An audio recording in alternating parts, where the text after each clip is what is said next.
मैं राजीव प्रियदर्शनम, व्याख्याता शिक्षा संकाय Baharagora college Baharagora. Semester third के बच्चों को आज ईपीसी के अंतर्गत स्वयं के अंदर अनुशासन स्थापना के सिद्धांत के बारे में मैं कुछ बताना चाहूँगा। Principles for maintenance discipline. अनुशासन क्या है? स्वयं के ऊपर कमांड। अनुशासन क्या है? अपने व्यक्तित्व को निखारने का एक साधन। स्वयं क्या है? सभी मर्यादाओं का पालन करना। ये सहयोग, प्रेम, मैत्री, पारस्परिक विचारों का आदान प्रदान एवं सहभागिता के आधार पर इसकी स्थापना होती है। और मुझे तो लगता है कि ये स्वयं में एक क्रियात्मक पहलू है। आप जैसा चाहेंगे अपने हृदय से वैसा कार्य करेंगे। आप अगर अनुशासित रहेंगे तो आप बहुत अच्छे से कार्य करेंगे।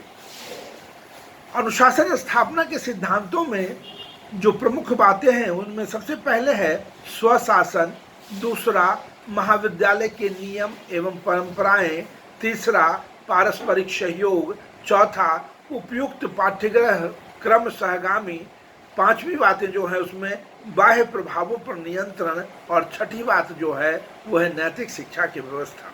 तो पहली बात स्वशासन, सेल्फ गवर्नमेंट। स्वयं पर आप नियंत्रण कर लेंगे, आप देखेंगे सारी चीजें अच्छी होंगी। यानी मन क्रम।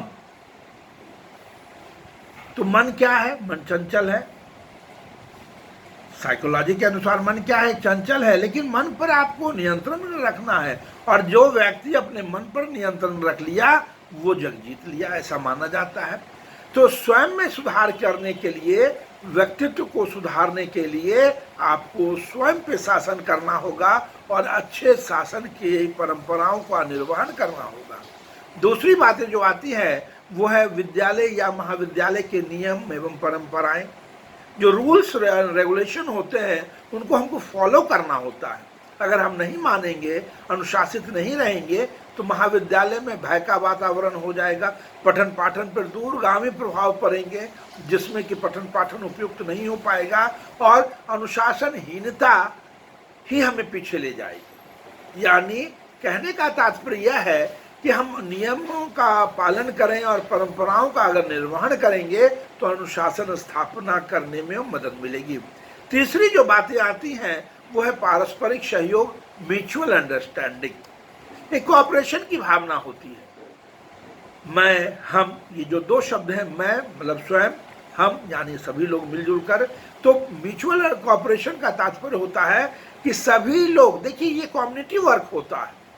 किसी एक के चाहने से शायद थोड़ा सा दूरगामी प्रभाव उतना नहीं पड़ेगा, लेकिन अगर सब बच्चे मिल करके या जितने लोग हैं जो भारत के नागरिक हैं वे अगर अनुशासित होकर के कार्य करेंगे तो सामाजिक विडंबना ये रहेगी कि सभी में परस्पर सहयोग और सकारात्मक भाव उत्पन्न होंगे।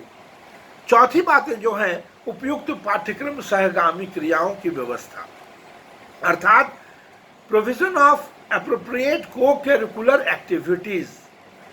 बच्चे खेलते हैं, क्रीड़ा करते हैं, वो भी अनुशासित तरीके में। यानी आप जो क्रियात्मक चीज कर रहे हैं मैदान में, उनके विषय में कहा जाता है कि आप कितने अनुशासित होकर के खेल की भावनाओं से, परस्पर सहयोग की भावनाओं से आप खेलते हैं, ये भी मायने रखता है।